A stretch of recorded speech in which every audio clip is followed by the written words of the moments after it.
के साथ रखकर उनको इनके प्रति लोगों को जागरूक कर सकते हैं, लोगों को जोड़ सकते हैं। जैसे स्वच्छता ही एक उदाहरण ले लें। तो स्वच्छता के उदाहरण में हम देखें कि जब हम लोगों के साथ जाते हैं तो धीरे धीरे लाइफ स्टाइल सबकी चेंज हो रही है। पहले अब वो जीवन शैली में शामिल हो रहा है। तो इसमें किस तरह से लोगों को मोटिवेट करना, किस तरह से नुक्कड़ नाटक के माध्यम से, रैली के माध्यम से, दूसरी छोटी छोटी सी चीज़ों के अंदर लोगों के अंदर वो प्रभावी रूप से उसको शामिल करवाना, ये एनएसएस के वॉलंटियर्स का अपना एक उद्देश्य होता है। और स्वाभाविक है कि उसका जो उद्देश्य है, जो टैगलाइन है, वो है समाज सेवा के माध्यम से विद्यार्थी के विकास। तो ऐसे जो भी गुण उसके अंदर है, चाहे वो कला का गुण हो, चाहे नृत्य का गुण हो, जो भी गुण है उसको बार बार वो प्लेटफॉर्म देना और उसकी तरीके को मजबूत बनाना। ऐसे बहुत सारे नाम राष्ट्रीय सेवा योजना की दुनिया में है। जैसे कलाकारों में हम बात करें तो आशुतोष राणा है, न्यूज़ की दुनिया में बात करें तो दीपक चौरसिया है। ऐसे बहुत सारे लोग हैं जो राष्ट्रीय सेवा योजना की दुनिया में कैंप में छोटी छोटी सी गतिविधियों के बाद वो अपने शीर्षक पे पहुंचे हैं। उनके गुण को उनका प्रकार बनाने का अवसर मिला है। तो राष्ट्रीय सेवा योजना 14 सितंबर 1969 में जब प्रारंभ हुई तो उसका मुख्य उद्देश्य यही था और लक्ष्य में ये रखा गया कि शिक्षा द्वारा समाज सेवा द्वारा शिक्षा। तो जब बच्चा इन गतिविधियों के साथ रोल परफॉर्म करता तो एक तो उसके अंदर अपना कॉन्फिडेंस बिल्डअप होता है, वह चीज़ों को उसी ताकत से, उसी मजबूती से कर पाता है।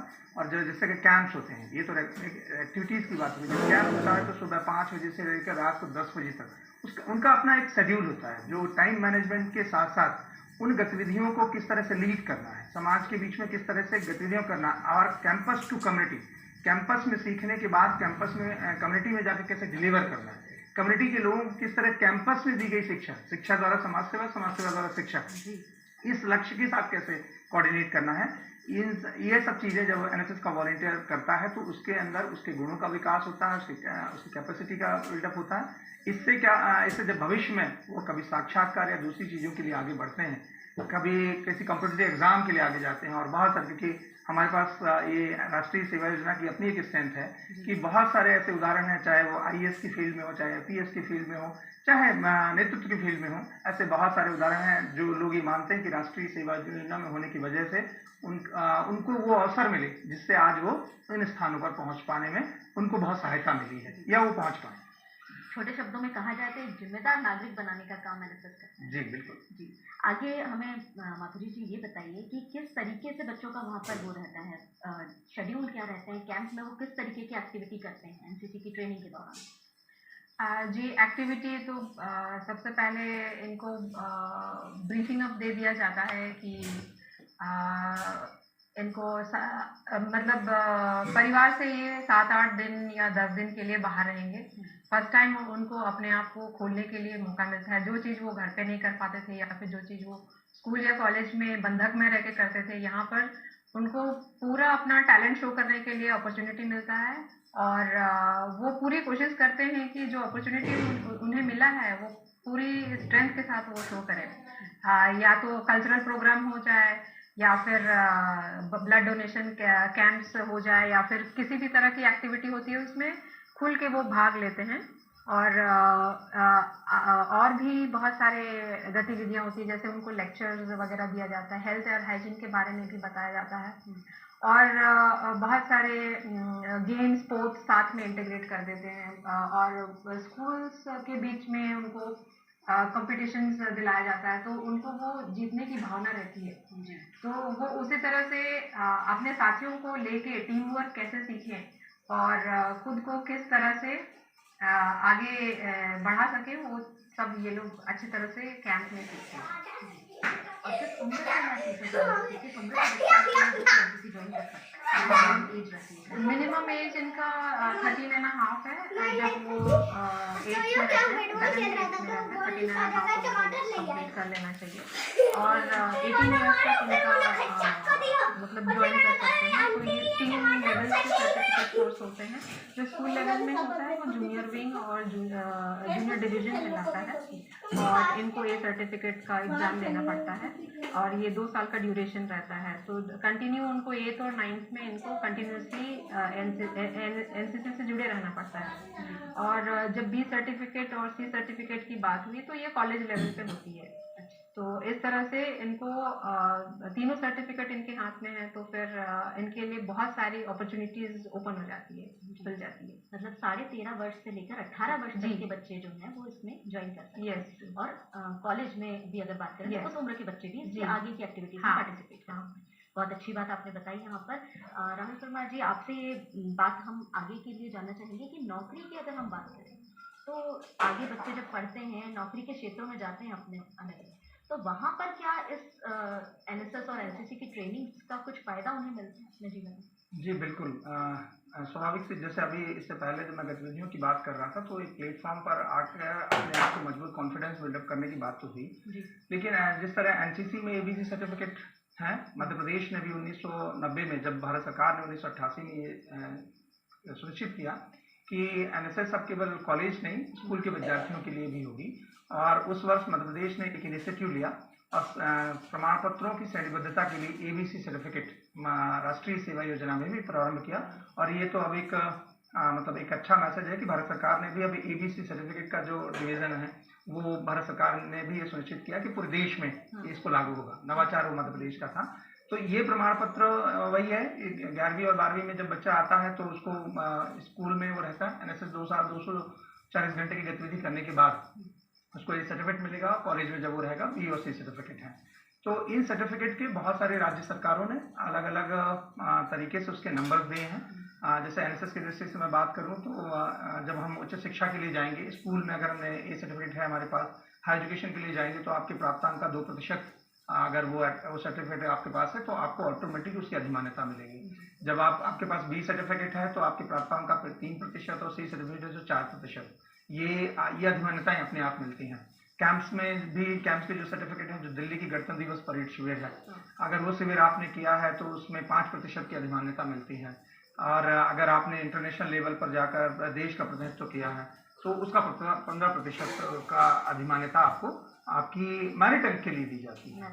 और कई राज्य सरकारों ने अभी इसको नौकरी या दूसरी चीज़ों में भी इनके नंबर किए हैं, क्योंकि अभी कुछ दिन पहले छत्तीसगढ़ राज्य सरकार ने अपने राजपत्र में जारी किया है कि जिनके पास भी सी सर्टिफिकेट होगा उनको पुलिस की नौकरी में 5% या 10% का आरक्षण दिया गया है। तो ऐसे हर राज्य सरकारों ने अपने इम्पोर्टेंस को देखते हुए मध्य प्रदेश में भी और कई चीज़ों में राष्ट्रीय सेवा योजना के प्रमाण पत्रों के नंबर पृथक से दिए गए हैं। तो इससे हम ये मान सकते हैं कि जब छात्र या छात्रा, विद्यार्थी जब राष्ट्रीय सेवा योजना करता है और उसके प्रमाण पत्र उसके पास होते हैं उसके एक्सपीरियंस के आधार पर, तो पढ़ाई के साथ साथ मतलब भविष्य के हायर एजुकेशन के साथ साथ नौकरी और दूसरी चीज़ों में भी उसको उसका प्रमाण पत्रों का वेटेज मिलता है। साथ में उनका जो कॉन्फिडेंस होता है वो इतना बिल्डअप हो जाता है कि जब वो कहीं जैसे मान लीजिए मध्य प्रदेश पीएससी या किसी भी साक्षात्कार में जाते हैं तो अपनी चीज़ों को किस तरह से प्रेजेंट करना है, बातों को किस तरह से शेयर करना है, वो एक अनुभव उनके पास रहता है। तो जिससे वो अपनी बातों को बहुत स्पष्ट तरीके से रख पाते हैं।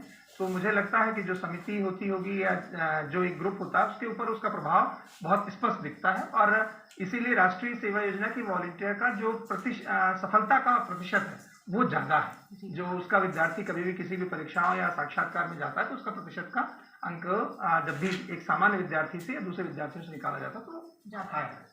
जी, तो देखिए विद्यार्थियों, बहुत लाभ वाली बात आपने जानी कि राष्ट्रीय सेवा योजना से जुड़े विद्यार्थी कहीं ना कहीं जीवन में सफल तो होते ही हैं, क्योंकि उनके व्यक्तित्व को इस तरीके से निर्माण कर दिया जाता है कि वो कहीं किसी भी चैलेंज को फेस करने की प्रतिभा अपने अंदर ले आते हैं। और साथ ही साथ अंकों की बात भी आपने जानी कि किस तरीके से अवसर मिलते हैं विद्यार्थियों को सरकारी नौकरियों में या आगे की जितनी भी कॉम्पिटिटिव एग्जाम्स वगैरह हैं उसमें किस तरीके की फायदा एनएसएस और एनसीसी के विद्यार्थियों को मिलता है। आगे माधुरी जी हमें ये बताइए कि अनुशासन की जैसे हम बात करें और आज हमारी चर्चा का विषय भी कहीं ना कहीं अनुशासन के ही ऊपर है, तो अनुशासन का विद्यार्थी जीवन में कितना क्या महत्व है और आप अपने जीवन में अनुशासन का कैसे पालन करते हैं? जी, अनुशासन डिसिप्लिन विद्यार्थियों के लाइफ में बहुत इम्पोर्टेंट है और उनको डिसिप्लिन होना ही चाहिए। अगर डिसिप्लिन नहीं है तो फिर उनका एक सेट गोल नहीं होगा, और अगर डिसिप्लिन है उनके लाइफ में तो वो बहुत आगे तक जाएंगे।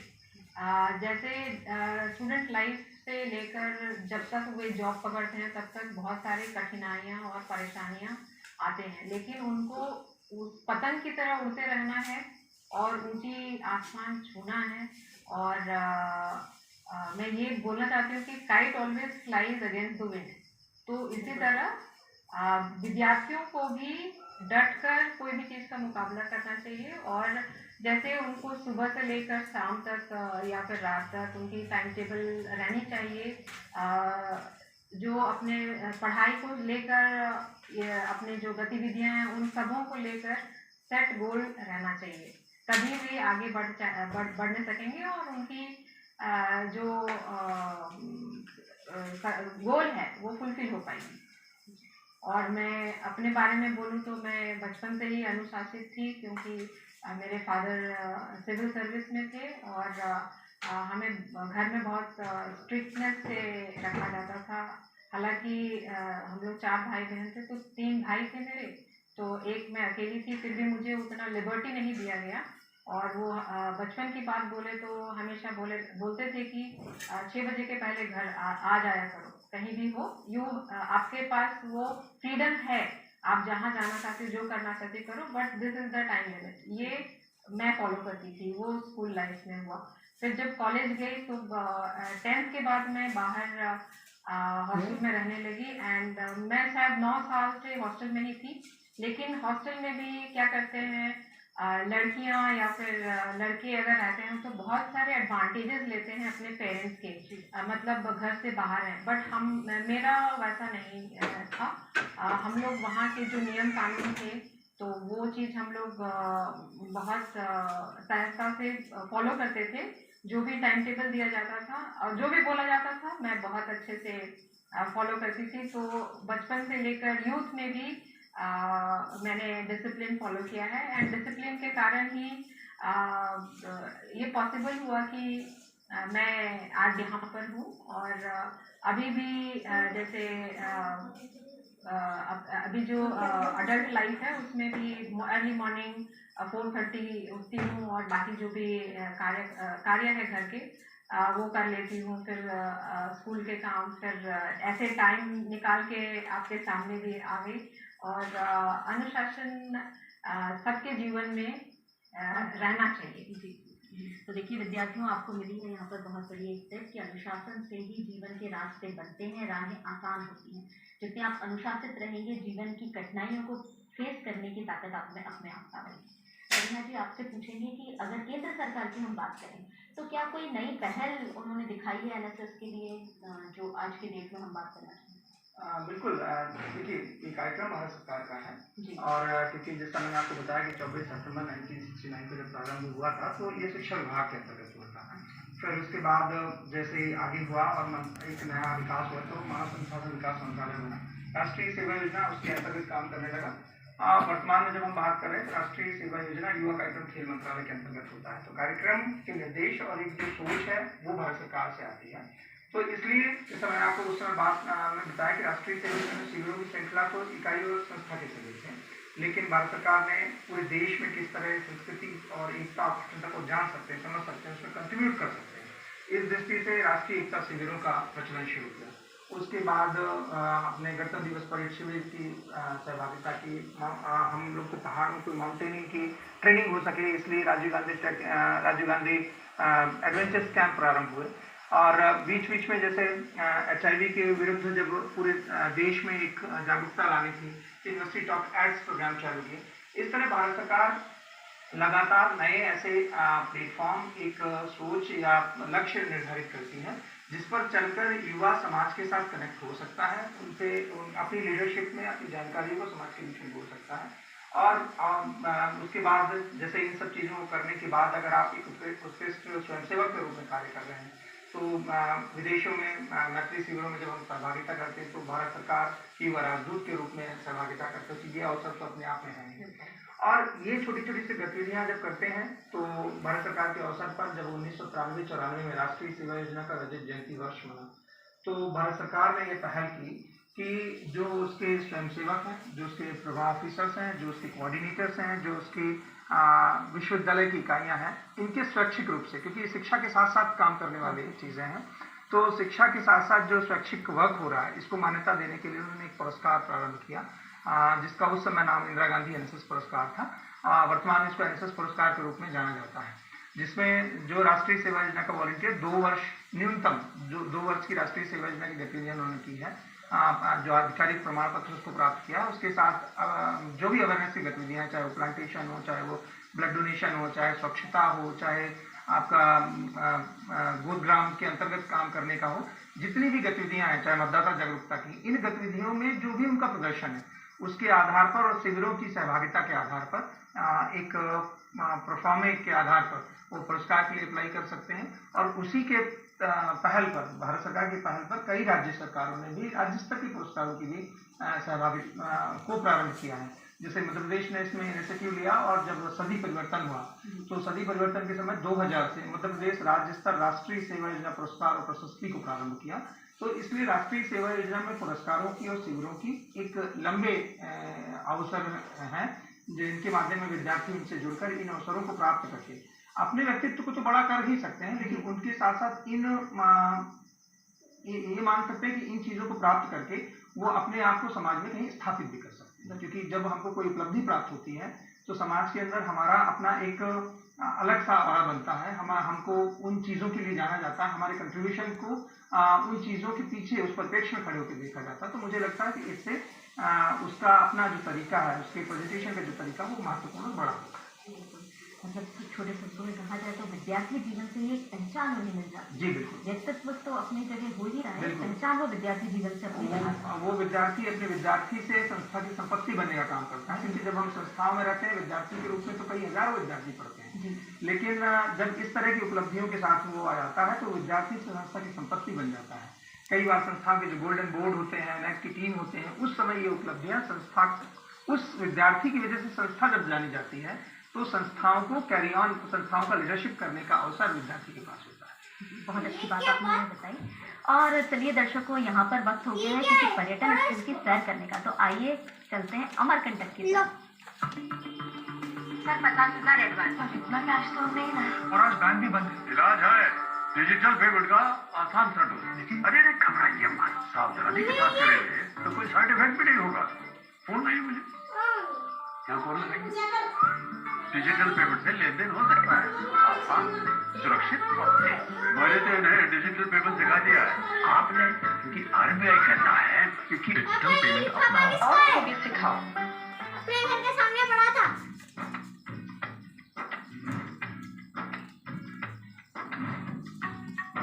चर्चा में उसका कंट्रीब्यूशन डायरेक्टली रुक जाता है। लेकिन मध्य प्रदेश ने ये पहल की कि जिलों में हमारे एक प्रशिक्षित अनुभवी कार्यक्रम अधिकारी जो उस पद से हट चुके हैं उनको जिला संगठक के रूप में बनाया।